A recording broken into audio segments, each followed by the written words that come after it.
Back on commerce hurricanes. तो बच्चों कैसी चल रही है आपकी तैयारी? एग्जाम बिल्कुल पास आ गया है, जोर शोर से जुटे हो तैयारियों में? Very good. मुझे पूरी उम्मीद है कि मेरी ये सीरीज आपको बहुत हेल्प करेगी। बच्चों आपको पता ही है चैप्टर 13 तक हम कंप्लीट कर चुके हैं, और जैसा कि मैंने आपसे कहा था कि कोई टॉपिक में डाउट रह गया हो तो कमेंट सेक्शन में जरूर पूछिएगा। तो इसीलिए मिस साक्षी सिंह ने एक डाउट दिया है, उन्होंने कहा है चैप्टर 13 का एक टॉपिक है रेगुलेटेड मार्केट, वो भी करवा दिया जाए। तो चलिए जल्दी से वीडियो स्टार्ट करते हैं, मगर उससे पहले अगर अभी तक चैनल सब्सक्राइब नहीं किया है तो कर दीजिए और लाइक शेयर करना मत भूलिएगा। तो चलिए स्टार्ट करते हैं। पहले हम बात करते हैं रेगुलेटेड मार्केट्स क्या होता है। देखिए सपोज करते हैं कि आप एक किसान हैं, ठीक है, आपने फसल की कटाई की और उसके बाद आप उसे मंडी में बेचने गए, जहां बड़े बड़े होलसेलर और आड़ती मिडलमैन बैठे हुए हैं। वो आपको मनचाहा दाम देने को रेडी नहीं है। वो कहते हैं कि नहीं, तुम्हारी फसल को तो हम इतने ही दाम में खरीदेंगे, जो दाम आपको सूट नहीं कर रहा, आपको लग रहा है कि आपको इससे ज्यादा पैसे मिलने चाहिए, मगर आड़ती है कि देने को तैयार नहीं है। तो आप क्या करेंगे? फंस जाएंगे। कंडीशन ही ऐसी हो गई है, उतने ही रेट पर बेच कर आएंगे, लॉस उठाएंगे, है ना। या ऐसा भी हो सकता है कि जो सामने वाला पर्सन है होलसेलर, वो बेईमान हो और जब वजन तोलने लगे तो उसमें वजन को कम तोले, यानी 100 किलो का सामान था और वो 90 kg ही निकाले और आपको 90 किलो के हिसाब से पैसा दे दे, तब भी तो आपको दिक्कत होगी कि नहीं? यही तो समस्या थी हमारे पुराने समय में कि जो मिडलमैन, आड़ती या होलसेलर होते थे वो किसानों का शोषण करते थे, और इसीलिए सरकार को लगा कि कुछ ना कुछ हमें इसके खिलाफ कदम उठाना चाहिए, कुछ ऐसा ऑर्गेनाइजेशन बनाना चाहिए जो किसानों का वेलफेयर देखे, जो किसानों की भलाई के लिए काम करे और उन्हें होने वाले धोखाधड़ी से बचाए। तो इसीलिए उन्होंने रेगुलेटेड मार्केट का कॉन्सेप्ट लाया। तो रेगुलेटेड मार्केट बेसिकली है क्या? It is wholesale market where buying and selling is regulated and controlled by state government committee. इसे regulated market इसलिए कहा गया है क्योंकि इसका पालन पोषण या कह सकते हो इसको लागू करने का काम कौन करता है? State government. ये एक ऐसी होलसेल मार्केट है, होलसेल समझते हो, जहां थोक में सामान बिकता है, ठीक है। ये एक ऐसी होलसेल मार्केट है जहां पर सामान को खरीदा और बेचा जाता है, और यहाँ होने वाली हर एक्टिविटी को गवर्नमेंट कंट्रोल कर रही है। कौन सी गवर्नमेंट? State government. वो अपनी एक कमेटी बनाती है और उस कमेटी के मेंबर इस होलसेल मार्केट को चलाते हैं। It aims at elimination of unhealthy practices. इसका मकसद है अनहेल्दी प्रैक्टिस जो हो रही है उसको खत्म कर दिया जाए। अनहेल्दी प्रैक्टिस का मतलब होता है धोखाधड़ी होना, ठीक है। And providing facilities to producer and sellers in market. और सेलर और प्रोड्यूसर दोनों को तरह तरह की सर्विसेज देने का भी मोटिव होता है इनका। Earlier, there was no authorized machinery to solve disputes between buyer and seller. This problem solved by regulated market. यानी कि पहले के टाइम पर बायर और सेलर में अगर किसी बात पे झगड़ा हो गया तो उस झगड़े को निपटाने के लिए कोई एसोसिएशन नहीं थी, और ये प्रॉब्लम भी रेगुलेटेड मार्केट्स ने खत्म कर दी। उन्होंने अपनी एक कमेटी बना दी, बायर या सेलर दोनों में से किसी के साथ भी अगर धोखा होता है तो वो इस कमेटी के पास अपनी प्रॉब्लम लेकर जा सकते हैं और इनको सोल्यूशन मिलता है। अब एक बार देख लेते हैं कि माल प्रैक्टिसेस क्या होती है, ठीक है। ये अनहेल्दी प्रैक्टिसेस को हम माल प्रैक्टिसेस भी कहते हैं, यानी धोखाधड़ी। अब किसानों के साथ किस तरह का धोखा हो सकता है? जैसा कि हमने डिस्कस किया कि मेजरमेंट कम हो जाए, ठीक है ना, मेजर करते समय कम तोल किया जाए, या फिर मिलावट कर दी जाए, अडल्टरेशन। जैसे कि आप चावल लेकर गए, उसमें आपने साफ चावल दिए लेकिन उन्होंने व्हाइट कंकड़ मिला दिए, ठीक है, अडल्टरेशन कर दिया। या फिर ये भी कह सकते हैं कि आपको कम पैसे दे रहे हैं, पैसे आप मांग रहे हो 500 रुपए, वो कहते हैं नहीं 300 से ज्यादा नहीं मिलेंगे, और मंडी में सबकी एकता होती है इसलिए कोई भी आपका सामान 300 से ज्यादा में नहीं खरीदेगा, तो किसान को नुकसान होगा कि नहीं होगा ना। तो ये सारी माल प्रैक्टिसेस को खत्म कर दिया रेगुलेटेड मार्केट्स ने। बात समझ आई? आप चाहें तो एक स्क्रीन पर नजर आ रहा होगा आपको, आप ये भी देख सकते हैं कि रेगुलेटेड मार्केट में कौन कौन से प्रोडक्ट यूज किए जाते हैं। Regulated market usually handle tobacco, cotton, groundnut, grains, coconut, potatoes and turmerics, ठीक है। नेक्स्ट हम देखते हैं कि रेगुलेटेड मार्केट के फीचर्स क्या हैं या कैरेक्टरिस्टिक्स क्या हैं। तो फर्स्ट पॉइंट है मार्केट कमिटी, यानी कि ये होलसेल मार्केट में जितने भी लोग होते हैं इन सभी के ऊपर कंट्रोल करने के लिए एक कमेटी बना दी जाती है, ठीक है, एक जिसको बोलते हैं ना कि गठन कर दिया जाता है, कुछ लोगों की टीम बना दी जाती है जो होलसेलर बायर सबको कंट्रोल करती है, उनके ऊपर नजर रखती है। और इस टीम को कंट्रोल कर रहा है स्टेट गवर्नमेंट। इसमें 15 मेंबर्स होते हैं और इसके जो मेंबर हैं उनमें फार्मर्स होते हैं, गवर्नमेंट ऑफिशियल्स होते हैं और ट्रेडर्स होते हैं। ट्रेडर मतलब जो सामान बेचते हैं, ठीक है। नेक्स्ट है इसमें मेथड ऑफ सेल्स। यहाँ पर जो सामान बेचा जाता है वो कैसे बेचा जाता है? ऑक्शन के जरिए, यानी नीलामी की जाती है। यहाँ पर ओपन ऑक्शन कर दिया जाता है। जैसे कि सपोज करते हैं मैं गई हूँ गोभी बेचने के लिए, तो वहां जितने भी होलसेलर्स बैठे हैं वो सभी ऑक्शन लगाएंगे, यानी नीलामी करेंगे। अगर मैं 100 किलो गोभी लाई हूं तो कोई बोलेगा जी मैं इसकी गोभी 500 रुपए में खरीदने को तैयार हूँ, कोई कहेगा मैं 600 में लूंगा, एक कहता है मैं 550 में लूंगा, ठीक है। तो मुझे जहां पे ज्यादा रेट मिलेगा मैं अपनी गोभी उसको बेचकर आ जाऊंगी, है ना। तो यहाँ पर जो है सेल किया जाता है ऑक्शन के जरिए। और ये सेल्स सिर्फ ये सेल जो है रीजनल लेवल पर भी की जाती है और डिस्ट्रिक्ट लेवल पर भी ये काम करता है। नेक्स्ट है लाइसेंस ऑफ मार्केट फंक्शन, यानी कि ऐसा नहीं है कि कोई भी पर्सन इस होलसेल मार्केट का मेंबर बन जाएगा, ऐसा नहीं है। इसका मेंबर बनने के लिए हमें लाइसेंस लेना पड़ता है और ये लाइसेंस हमें गवर्नमेंट के थ्रू मिलता है। हम ऑथराइज्ड होते हैं तभी हम सामान खरीद या बेच सकते हैं, वरना ऐसे तो कोई भी आ जाएगा मार्केट में और धोखाधड़ी करके चला जाएगा, तो गवर्नमेंट को कैसे पता लगेगा कि किसान को किसने लूटा है ना। तो जब मेंबर्स लाइसेंस लेकर बैठे होंगे तो उनके लाइसेंस नंबर के जरिए हम उनके बारे में पता लगा सकते हैं। जैसे कि आपने शायद देखा होगा नायक मूवी में अनिल कपूर जब जाते हैं एक शॉप पर, वो वजन कम तोलता है, नीचे तराजू के नीचे बट्टा लगा देता है ना। और जब वो पता लगता है कि वो ऐसे धोखा कर रहा है तो वो सीधा उससे नाम पूछते हैं और दुकान का लाइसेंस नंबर पूछ के उसको कैंसिल करते हैं। तो वही चीज है यहाँ पर, ठीक है। नेक्स्ट है फेयर ट्रेड प्रैक्टिसेस, यानी यहाँ पर जो भी बिजनेस हो रहा है वो बिल्कुल फेयर होता है, इसमें कोई भी चीटिंग नहीं होती, किसी भी तरह का माल प्रैक्टिस यहाँ नहीं होता। नेक्स्ट है एरिया ऑफ ऑपरेशंस, जैसा कि हमने बात की कि ये लोकल एरिया में भी काम करती हैं, ये स्टेट लेवल पे भी काम करती हैं, ये डिस्ट्रिक्ट लेवल पर भी काम करती हैं। हाँ, बट ये नेशनल लेवल पर नहीं, मतलब ऐसा नहीं है कि महाराष्ट्र की मंडी पूरे इंडिया में घूम रही है, ऐसा नहीं है, वो अपने स्टेट तक ही रहेगी, ठीक है। नेक्स्ट है मार्केट फीस। यहाँ पर मार्केट में मेंबर बनने के लिए आपको फीस भी देनी पड़ती है और जो सेलर्स होते हैं उनसे भी बहुत जायज छोटी सी फीस ली जाती है। पहले के टाइम पे क्या होता था, शायद आप लोगों को पता होगा, किसान जब एक नाके से दूसरा नाका क्रॉस करते थे ना, टोल नाका, तो उनको चुंगी देनी पड़ती थी जिसे हम टैक्स बोलते हैं, और ये टैक्स बहुत ज्यादा लिया जाता था। स्टेट गवर्नमेंट मनचाहा टैक्स उनसे चार्ज करती थी, ठीक है। या फिर ये कहिए कि जो चुंगी में बैठे होते थे वो उनसे मनचाहा रेट चार्ज करते थे। लेकिन अब ये चीज खत्म हो गई क्योंकि अब ये काम किसके अंडर आ गया? सरकार के। और सरकार ने एक फीस तय कर दी है, चाहे बायर है चाहे सेलर है, उनको एक जायज फीस देनी पड़ती है।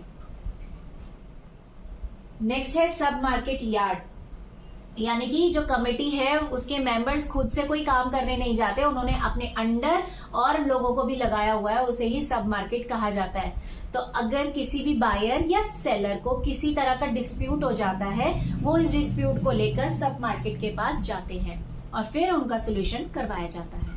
Next, settlement of disputes. Dispute को सेटलमेंट कौन करता है? जैसा कि मैंने आपको बताया कि कमेटी के अंडर काम करने वाले सब मार्केट सोल्यूशन करते हैं। वो दोनों पार्टीज की बात सुनते हैं, चेक करते हैं कि कहां पर प्रॉब्लम है, उसके बाद वो जायज सोल्यूशन प्रोवाइड करते हैं।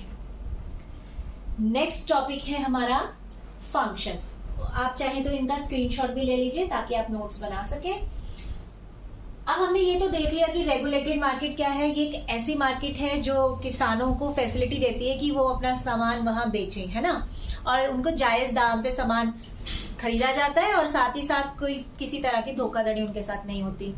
तो जो हमने पढ़ा है मीनिंग में, फीचर्स में, वहीं से फंक्शंस बनकर आएंगे। क्या काम करती है regulated market? First, maintenance and improvement of its building. Yes, जिस बिल्डिंग में ये होलसेल मार्केट चल रही है उस बिल्डिंग की मेंटेनेंस करने का काम ये कमेटी करती है। साथ ही साथ स्टोरेज की फैसिलिटी भी ये प्रोवाइड करती है। किसान जो सामान लेकर आए हैं उसे स्टोर कहाँ करके रखा जाए, उसे ट्रांसपोर्ट कैसे किया जाए, ये काम भी रेगुलेटेड मार्केट के मेंबर्स ही देखते हैं। Second, maintenance of standard of weight. Yes, standard of weight का मतलब होता है कि जो बट्टे होते हैं ना जिनसे हम मेजर करते हैं, तो उन बट्टों की चेकिंग करते रहना इनका काम होता है, ताकि कोई भी कम वजन ना तोल सके। ठीक है, इनको चेक करने के बाद इन पर एक स्टैंप लगाई जाती है जो गवर्नमेंट की स्टैंप होती है, जिससे ये पता चल जाता है कि ये ऑथेंटिक है, इसमें कोई चीटिंग नहीं है। ठीक है, तो वे स्टैंडर्ड्स बनाना कि क्वालिटी कैसी होनी चाहिए, कैसी नहीं होनी चाहिए, वेट कितना होना चाहिए, ये सारी चीजें रेगुलेटेड मार्केट देखती है। Third, provide loans to farmer. अगर किसान को पैसे की जरूरत है तो वो या तो बैंक से लोन ले सकता है या वो आड़ती से ले सकता है। वैसे ही रेगुलेटेड मार्केट भी उनको लोन की फैसिलिटी देती है। अब यहाँ पर लोन कैसे दिया जाएगा? ऐसा नहीं है कि आप जमीन के पेपर उनके पास गिरवी रखकर आएंगे, ऐसा नहीं है। आप जो फसल उनके पास लेकर गए हैं बेचने के लिए, आपकी वो फसल वो स्टोर करके रख लेते हैं, ठीक है, किसी वेयर हाउस में या स्टोरेज में, और आपकी टोटल फसल का 75% रुपए जितने बनेंगे उतना पैसा आपको एज अ लोन दिया जाएगा। बात नहीं समझे हो तो कोई बात नहीं, एक एग्जाम्पल से समझते हैं। सपोज करते हैं एक किसान है जो कि 1 लाख रुपए की फसल लेकर गया है, ठीक है, 1 लाख रुपए का टोटल फसल है। अब वो उसने स्टोर करवा के रख ली, उसे लोन चाहिए, तो रेगुलेटेड मार्केट क्या करेगा? टोटल का 75% उसको दे देगा।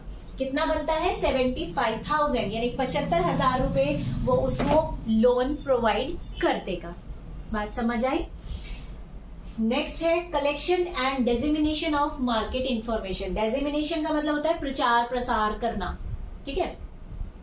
तो ये क्या करता है कि मार्केट में इंफॉर्मेशन कलेक्ट करता है कि क्या रेट चल रहा है, किस तरह की फसल आ रही है, बारिश अगर पड़ गई तो कितनी फसल खराब हुई है, या मार्केट में नई टेक्नोलॉजी आई है जिससे फसल अच्छी की जा सकती है, या अच्छे बीज आए हैं, फर्टिलाइजर आए हैं, इस तरह की कोई भी अगर चीज आई है तो वो सारी जानकारी फार्मर्स को देने का काम भी रेगुलेटेड मार्केट करता है।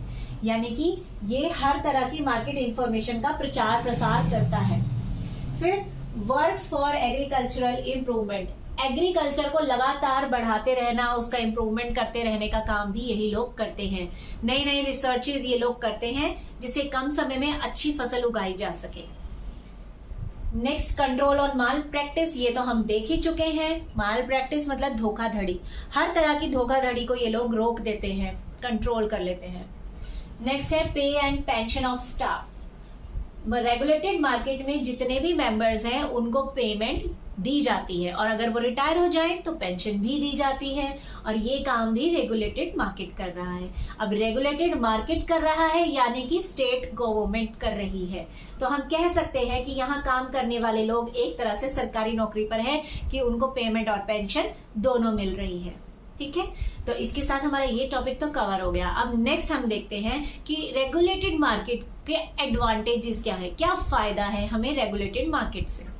एडवांटेजेस और बेनिफिट्स दोनों एक ही बात होती है, तो आप पहले इसका स्क्रीनशॉट ले लीजिए। तो फर्स्ट एडवांटेज है कंट्रोल ऑन माल प्रैक्टिसेस। ये तो हम शुरू से ही डिस्कस करते आ रहे हैं कि रेगुलेटेड मार्केट का मकसद यही है कि किसानों के साथ होने वाले हर तरह के फ्रॉड को रोका जा सके। सेकेंड पॉइंट है फी क्लियरली डिफाइंड। यहाँ पर फीस बिल्कुल सही तरीके से डिफाइन की गई है, मतलब बताई गई है, इसीलिए कोई भी किसी से ज्यादा पैसा चार्ज नहीं कर सकता। Third, arrangement for dispute settlement, यानी कि अगर बायर और सेलर के बीच में किसी बात को लेकर झगड़ा हो जाए तो उस झगड़े को सुलझाने के लिए यहाँ पर एक प्रॉपर अथॉरिटी है। Next, periodic inspection. जैसा कि हम बोल रहे हैं कि यहाँ माल प्रैक्टिसेस को रोका जाता है, तो भाई कैसे रोका जाता है? क्योंकि यहाँ पर टाइम टू टाइम इंस्पेक्शन होती है, यानी कि जांच पड़ताल की जाती है, छानबीन की जाती है। किसी भी टाइम हेड जो है वो आता है मार्केट में, एक चेक करता है कि सब काम सही तरीके से चल रहा है या नहीं। नेक्स्ट है provide up to date information, यानी कि किसानों को भी और मार्केट में जो सेलर है, बायर है, उनको भी up to date information provide की जाती है। फिर वो इंफॉर्मेशन चाहे प्रोडक्ट से रिलेटेड हो, किसानों की खेती से रिलेटेड हो, कि खेती के नए तरीकों से रिलेटेड हो, सारी जानकारी दी जाती है। नेक्स्ट है एंश्योर क्वालिटी स्टैंडर्ड, यानी कि यहाँ पर क्वालिटी से रिलेटेड स्टैंडर्ड्स बनाए गए हैं। बताया गया है कि किस क्वालिटी का प्रोडक्ट लेकर आना है, और अगर कोई थोड़ा कम क्वालिटी का प्रोडक्ट होता है तो उसका रेट उस क्वालिटी के अकॉर्डिंग जज किया जाता है। Next, reliable statistics of stock price, मतलब प्राइस से रिलेटेड या स्टॉक से रिलेटेड बिल्कुल सही स्टैट्स यहाँ हमें मिलता है। पता होता है कि कितना स्टॉक हमारे पास पड़ा है, वो स्टॉक किस रेट पर आया, किस रेट पर बिका, ये सारी जानकारी होती है। Next, open auction strictly follow. जैसा कि मैंने शुरू में बताया था कि यहाँ पर किसानों के सामान की नीलामी होती है और ये जो ऑक्शन है ये बिल्कुल स्ट्रिक्टली फॉलो किया जाता है, यहाँ किसी तरह की चीटिंग नहीं होती। नेक्स्ट है एफिशिएंट वर्किंग। यहाँ पर जो वर्किंग होती है वो बिल्कुल एफिशिएंट है क्योंकि यहाँ एक्सपर्ट्स काम करते हैं। एंड लास्ट, अदर फैसिलिटीज, यानी कि स्टोरेज की फैसिलिटी दी जाती है, ट्रांसपोर्टेशन की फैसिलिटी यहाँ दी जाती है। लिमिटेशंस और डिसएडवांटेजेस दोनों एक ही बात है। तो चलिए देखते हैं कि रेगुलेटेड मार्केट के अंदर कौन कौन सी प्रॉब्लम्स हमें फेस करनी पड़ती हैं। तो फर्स्ट पॉइंट है failure to adopt new technology, यानी कि रेगुलेटेड मार्केट जो है वो पुराने ही मेथड्स और पुराने ही टेक्निक्स पर चल रही हैं। जो न्यू टेक्निक्स आ रही हैं उसको इन्हें अडॉप्ट करने में थोड़ा टाइम लगता है क्योंकि न्यू टेक्नोलॉजी को लगाने के लिए पैसे की जरूरत होती है और गवर्नमेंट के पास कई बार फंड्स ना होने की वजह से वो न्यू टेक्नोलॉजी अडॉप्ट नहीं कर पाते। Next, restricted to supply of raw material for agri products, यानी कि ये सिर्फ एग्रीकल्चर से रिलेटेड प्रोडक्ट्स तक ही सीमित है, जैसे कि सब्जियां, दालें, गेहूं, चावल, इन चीजों के साथ ये रिलेटेड है। दूसरे गुड्स को ये ध्यान भी नहीं देते, जैसे कि शूज, टूथपेस्ट, सोप, डिटर्जेंट, इस तरह के प्रोडक्ट्स में ये डील नहीं करते। Third, to monopolistic. मोनोपोलिस्टिक का मतलब होता है एकाधिकार, यानी कि जब पूरी मार्केट पर सिर्फ आपका ही वर्चस्व हो। अब क्योंकि ये स्टेट गवर्नमेंट के अंडर आती है, सरकार इसे चलाती है, तो सरकार जो चाहे रूल्स बना सकती है और ये अपनी मार्केट के बाहर भी कोई सामान खरीदने या बेचने नहीं देते, जिसकी वजह से इनका मोनोपोलिस्टिक बन जाता है। पूरी मार्केट में यही एक अकेले बेचने वाले रह जाते हैं। No transaction is permitted outside the market, ये मैंने जस्ट अभी आपको बताया कि अपनी रेगुलेटेड मार्केट के बाहर ये किसी भी किसान को सामान खरीदने या बेचने की इजाजत नहीं देते। ये कहते हैं जो भी फसल है आपकी वो हमारे पास लेकर आओ और हम ही उसे खरीदेंगे। Next, less cold storage facilities.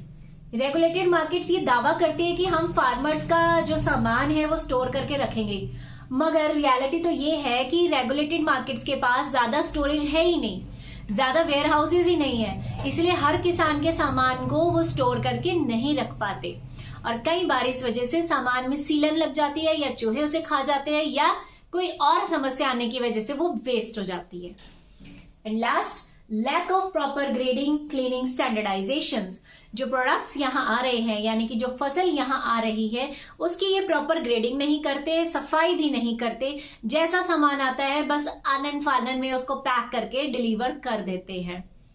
Grading का मतलब होता है क्वालिटी के बेस पर प्रोडक्ट को बांट देना, यानी कि सपोज टमाटर आए हैं बिकने रेगुलर मार्केट में, तो हम उसको जो सबसे बढ़िया की क्वालिटी है टमाटर की वो उसको अलग रखेंगे, उससे कम क्वालिटी वाले को अलग कैटेगरी में रखेंगे, उससे कम क्वालिटी वाले को अलग में रखेंगे और उनकी क्वालिटी के बेसिस पर हम उनके रेट फिक्स करेंगे। मगर ऐसा नहीं हो पाता क्योंकि यहाँ प्रॉपर ग्रेडिंग होती ही नहीं है। तो इसी के साथ हमारा रेगुलेटेड मार्केट टॉपिक कंप्लीट होता है। आई थिंक आपको क्लियर हो गया है। कोई डाउट है तो कमेंट सेक्शन में जरूर बताइएगा और रूरल मार्केटिंग के और भी किसी टॉपिक में अगर आपको डाउट है तो पूछ सकते हैं। जो टॉपिक कवर नहीं कर पाए हैं या रह गया है, अगर कोई ऐसा टॉपिक आपको लगता है तो आप कमेंट सेक्शन में जरूर बताइएगा। Have a good day.